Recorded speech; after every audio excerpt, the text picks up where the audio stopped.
relations between the Sussexes and the Prince of Wales remain fraught. William's running out of patience, said the source. Good on him. He believes the Sussexes have cashed in on their royal connection. You need to stop while you are ahead, because you're going to look like a fool. It's ridiculous. Stop it. Okay? This doesn't even make sense to me that she would even think that she... Harry and Meghan went scorched earth. The palace said absolutely not. We're going to completely cut you off now. Thanks to Oprah, thanks to Spare, thanks to the Harry and Meghan Netflix series, because... Relations between the Sussexes and the Prince of Wales have reached a breaking point. Sources say William's patience is gone. Meghan's title could be on very shaky ground. Yet those close to the Duchess insist she won't be intimidated. Meghan's never been short of ambition or drive and is absolutely relentless, said the... And this time, he's done waiting. He believes the line between royalty and profit was crossed long ago, and the consequences are finally catching up. Enough is enough, one insider snapped. The warnings were ignored, the optics dismissed, the damage waved away. Now the door that was once left ajar is closing. Harry and Meghan chose scorched earth. The palace chose containment. Oprah. Spare.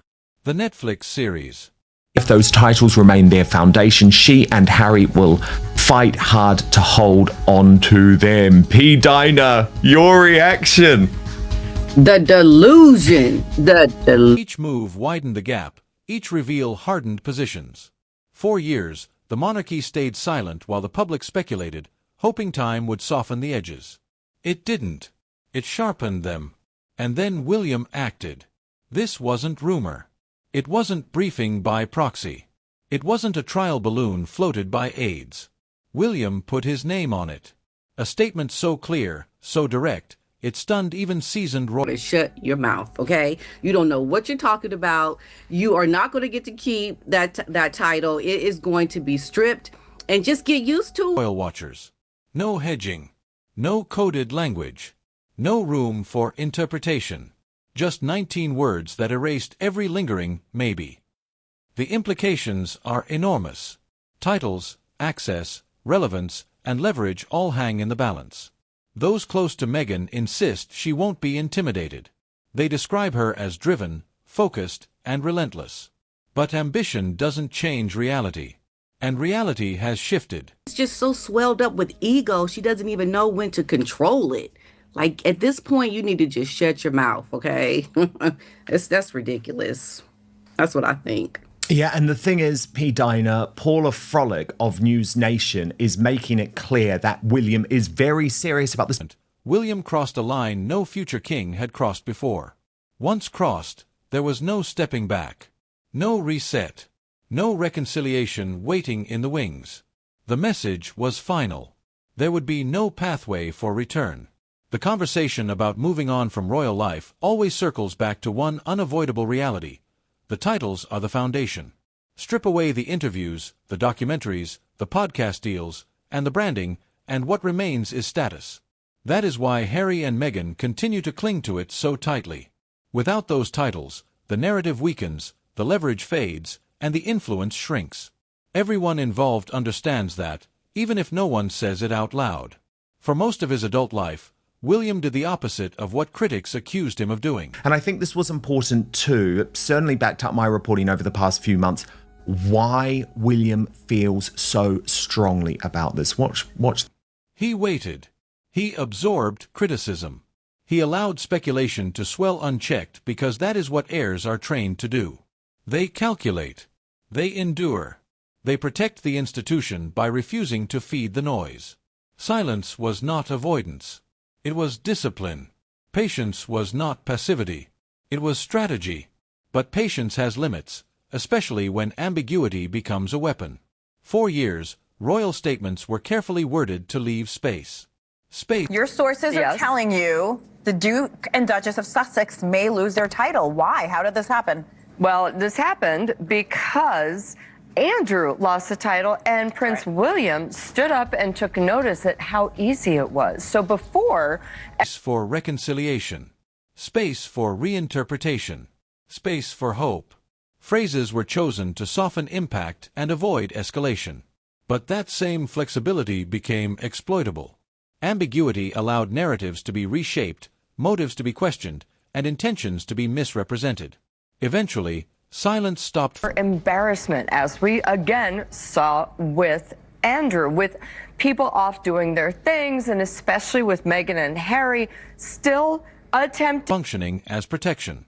It began enabling distortion. That is the moment everything shifted. This decision was not emotional. It was not impulsive. It was calculated.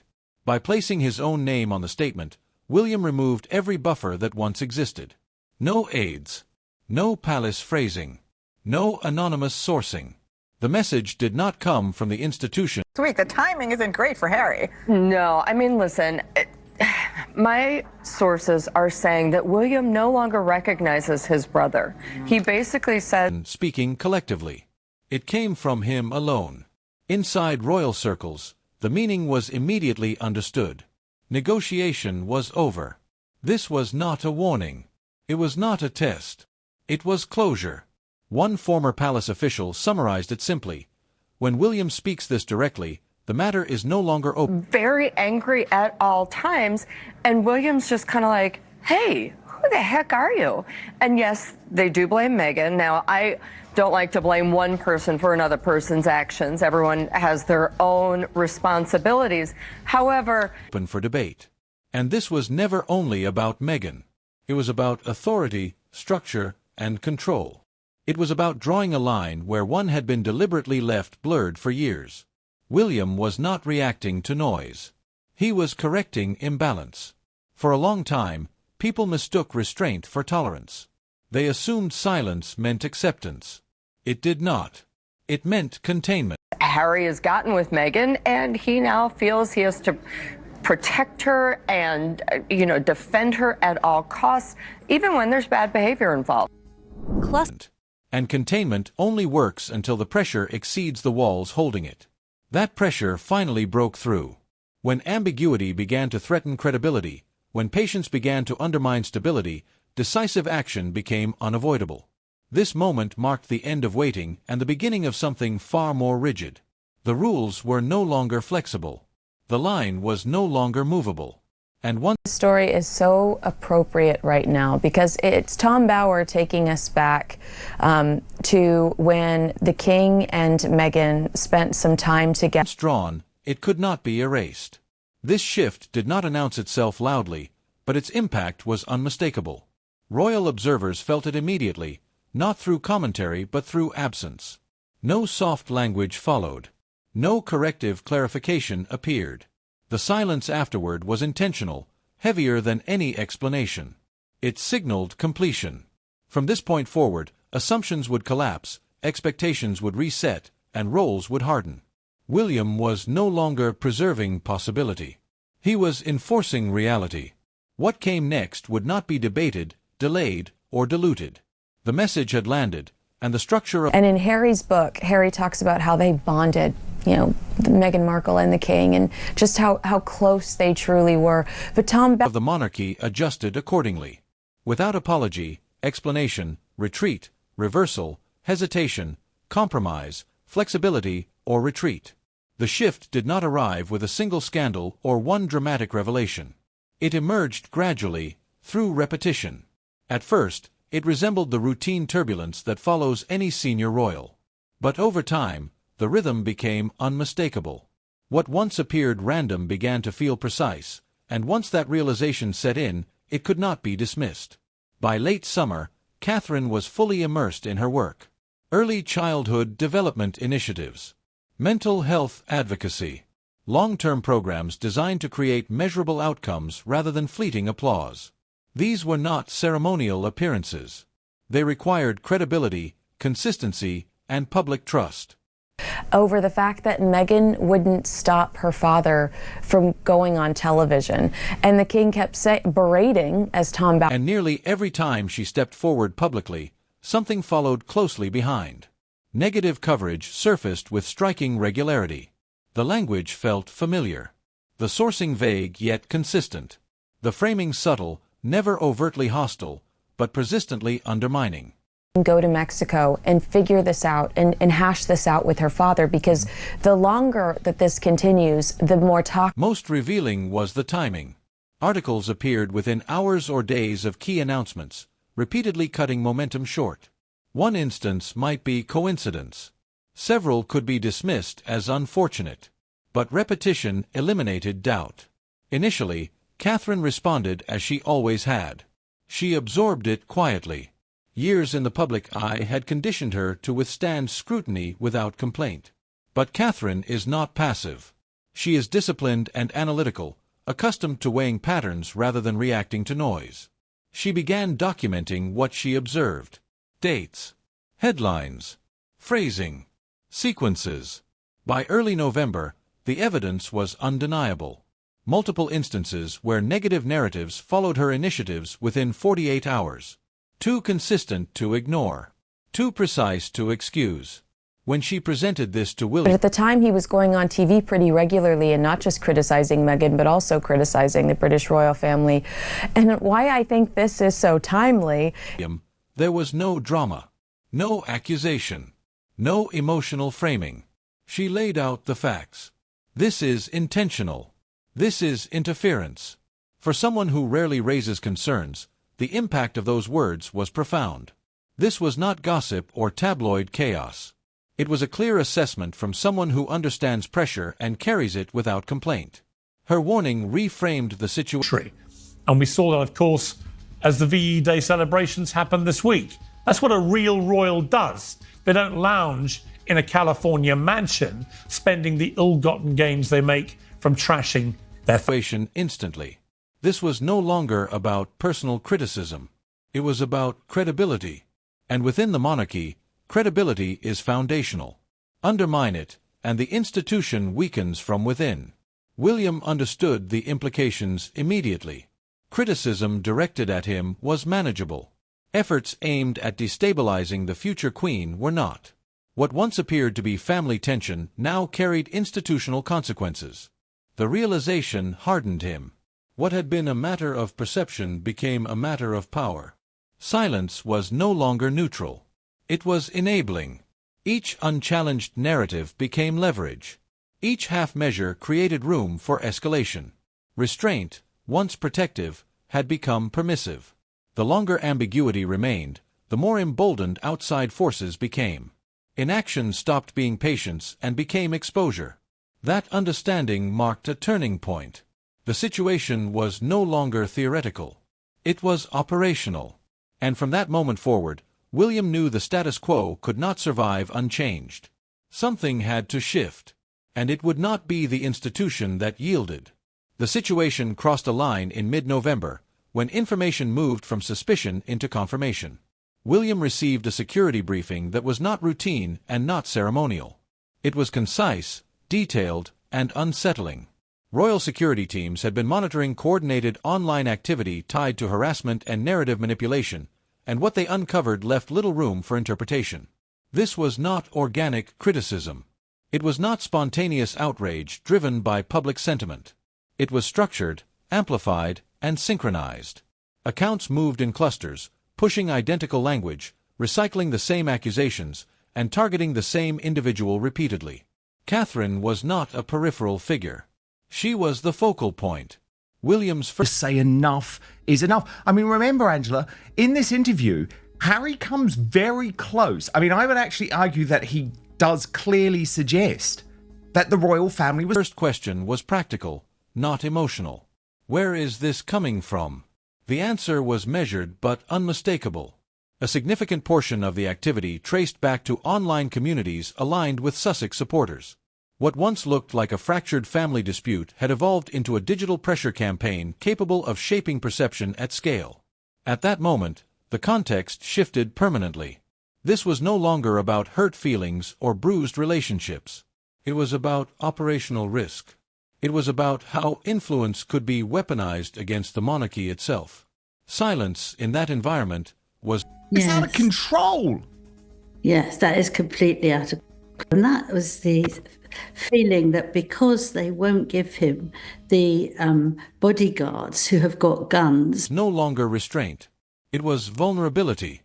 Watching his wife endure sustained hostility while fulfilling public duties and raising their children forced William to confront a reality he could no longer postpone. Ambiguity had enabled harm. Each unanswered attack created permission for the next. Each delayed response widened the gap between intention and consequence. At the same time, the strain inside the palace was becoming visible. October had been relentless. Staff were stretched thin. Communications teams spent countless hours managing fallout connected to Sussex-related controversies. Policy initiatives. A whole list of people that you can go to who are very good. And even if he doesn't get to those, if he's coming for a special... Diplomatic priorities and international engagements were repeatedly sidelined to contain speculation and prevent escalation. Charles felt the weight acutely. Privately, he admitted feeling trapped between his role as a father and his responsibility as monarch. Then he will automatically get very good, very high rating, protection. But actually, for somebody who wants to do... He wanted reconciliation. He wanted healing. He wanted stability. But hope without boundaries had become paralysis. Every unanswered question fed another cycle. Every delay invited further intrusion. William watched this unfold with growing clarity. He heard the language of patience and forgiveness, but he also saw the cost. The monarchy could not function indefinitely in a reactive posture. Institutions require structure, enforcement, and clear limits. Slowly, a realization settled in. Compassion could not replace accountability. Good intentions could not substitute for decisive action. To protect the institution, some relationships had to be managed with firmness. The royal family won't actually help out with anything. Why on earth does he think he deserves this? He said... Rather than sentiment. This was not about choosing sides. It was about restoring control. The longer the situation remained unresolved, the more authority eroded. Stability demanded clarity, and clarity required action. By the end of that briefing, the direction was unavoidable. The issue was no longer personal. It was institutional. And once that threshold was crossed, there was no path back to ambiguity. From that point forward, delay became impossible. Every decision carried weight, every absence spoke volumes. The institution demanded certainty, not reassurance. William understood that leadership meant absorbing backlash without hesitation. The moment required resolve, not reflection, and the consequences, whatever they became, would have to be carried deliberately, openly, and without retreat for the future. Because they don't know anything about it. Meghan says she's never going to come, but you see, if she got 24/7 protection, she'd be there and she'd be taking as much information as she could. Which of the crown. Clarity did not come from outrage or confrontation. It arrived quietly, delivered with certainty rather than emotion, and did not raise her voice. She did not soften her words. She spoke the way she always has, with the authority of someone who understands institutions because she has spent her entire life serving one. You cannot protect everyone. At some point, you choose the institution or the individual creating instability. There was no accusation in her tone.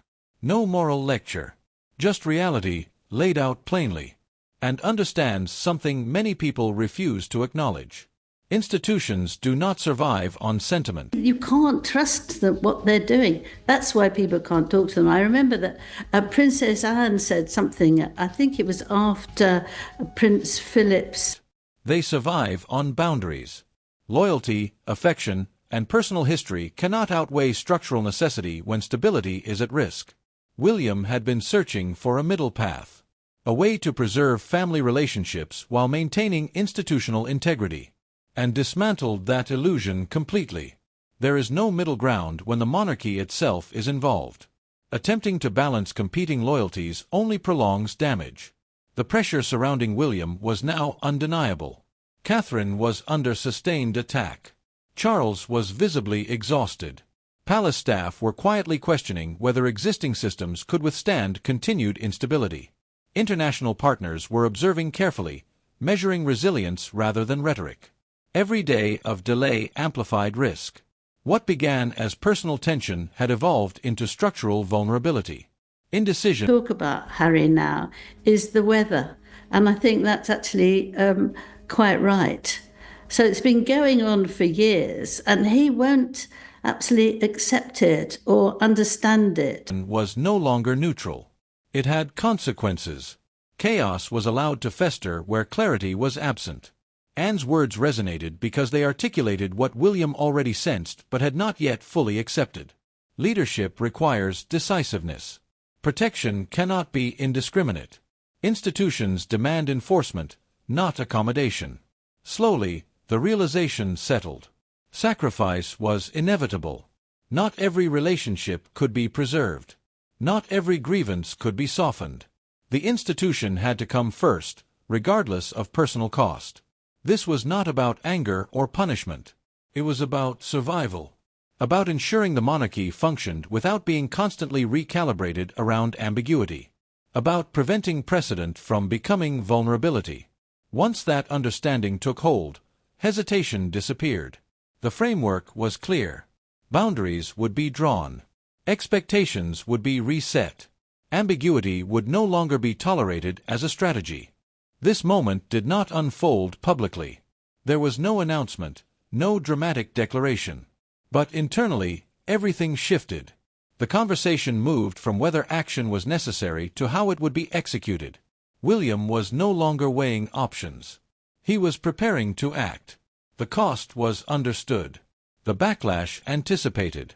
But clarity had replaced doubt. The institution required stability, and stability required finality. Leaving doors partially open had created pathways for disruption. Those doors would now close completely. This was the end of accommodation. The end of indefinite patience. The end of allowing uncertainty to masquerade as diplomacy. What followed would be deliberate, measured, and irreversible. From this point, sort of offer. He can't just say, well, I think I will forgive them now, and not want to. Point forward, leadership would not be defined by silence, but by boundaries enforced without apology. The monarchy would move forward not by waiting, but by deciding. And once the decision was made, it would stand. December arrived without ceremony. Windsor Castle felt unusually still as William entered a private study carrying a single folder. Inside, her attitude is extraordinary. If anybody's trying to kill the royal family, it's her. The royal family is not well, trying indeed. to kill him. And especially given the stress she put the late Queen. it was the statement that would end years of speculation. Time seemed heavier as he waited, fully aware that once read aloud, nothing could be softened or reclaimed. Charles arrived next, visibly worn from weeks of pressure, and followed, composed and direct. Catherine entered last, calm and steady. There were no formalities, no speeches, only purpose. Angela, he's also gone back a little bit, but it really is worth listening to, because remember he lost his job. Yes. William spoke plainly. This decision will be permanent. The statement was read line by line. Every word deliberate. Every sentence final. Catherine broke the silence first. It is clear. It does not attack. It states reality. Her assessment mattered. It confirmed the intent was not punishment but definition. Charles hesitated briefly, then nodded. You have my support. Not because the outcome was desired, but because leadership required resolution. The next morning, the statement went live. Headlines shifted instantly. Speculation collapsed. The monarchy moved forward with clarity that had been absent for years. Hours later, in California, Harry read the words alone. This was not palace machinery or anonymous authority. It was his brother speaking directly. The language left no room for reinterpretation. The door was not closing. It was closed. Meghan's response was controlled, measured, outwardly composed. But the impact was unmistakable.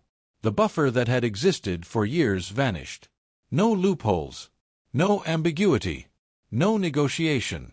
What had once been flexible became fixed. For decades, ambiguity had provided leverage. That leverage was gone. This was not symbolic. It was operational. No coordination. No institutional support. No expectation of inclusion at future milestones. Every assumption recalibrated. Independence remained, but without royal reinforcement.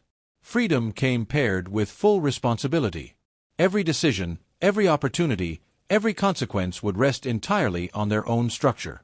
The shift was not vindictive. It was definitive. Lines were drawn to prevent precedent from becoming vulnerability. Observers recognized the moment as extraordinary, not for its drama, but for its precision. William chose certainty over hope, protection over sentiment, the institution over illusion. In doing so, he signaled the kind of monarch he intends to be. One who acts when silence becomes liability. The era of waiting ended here. The monarchy stopped orbiting unresolved tension and began moving forward deliberately. Boundaries replaced ambiguity. Decisions replaced delay. History will debate the fallout, the timing, and the personal cost. But the fact remains. The longest unresolved chapter closed not with anger, but with clarity. And once clarity was established, there was nothing left to negotiate. The structure adjusted. The future advanced. The door remained shut, not out of spite, but because leadership sometimes requires final answers delivered without hesitation, apology, or retreat. That certainty reshaped expectations across the institution, signaling that access would follow responsibility and proximity would follow accountability. For allies, it clarified stability. For critics, it removed leverage. For the public, it marked a transition from prolonged ambiguity to enforced definition. The message endured precisely because it required no explanation. It stood on record, unmoving, unmistakable, and final, establishing boundaries that would govern every interaction forward, regardless of pressure, emotion, revision, speculation, or nostalgia, from that moment. Her posture has always been defiant, and that defiance now carries consequences. When pressure mounts on the institution, responsibility matters. Especially after the strain placed on the late Queen Elizabeth, patience wore thin long ago. History will argue over motives, timing, and personal fallout. But one fact is fixed. On a December morning, with a single statement, Prince William closed the longest unresolved chapter in modern royal history. An era defined by speculation, hesitation, and internal tension gave way to clarity. This moment will shape William's reign. It signals to allies, critics, and the public that stability comes before convenience, principle before sentiment, and structure before indulgence. Leadership, as this decision shows, is not about avoiding conflict. It is about ending it when ambiguity becomes corrosive. From that point forward, the monarchy stopped waiting. It started moving. Decisions would be deliberate. Boundaries would be enforced. Narratives would no longer drift unchecked.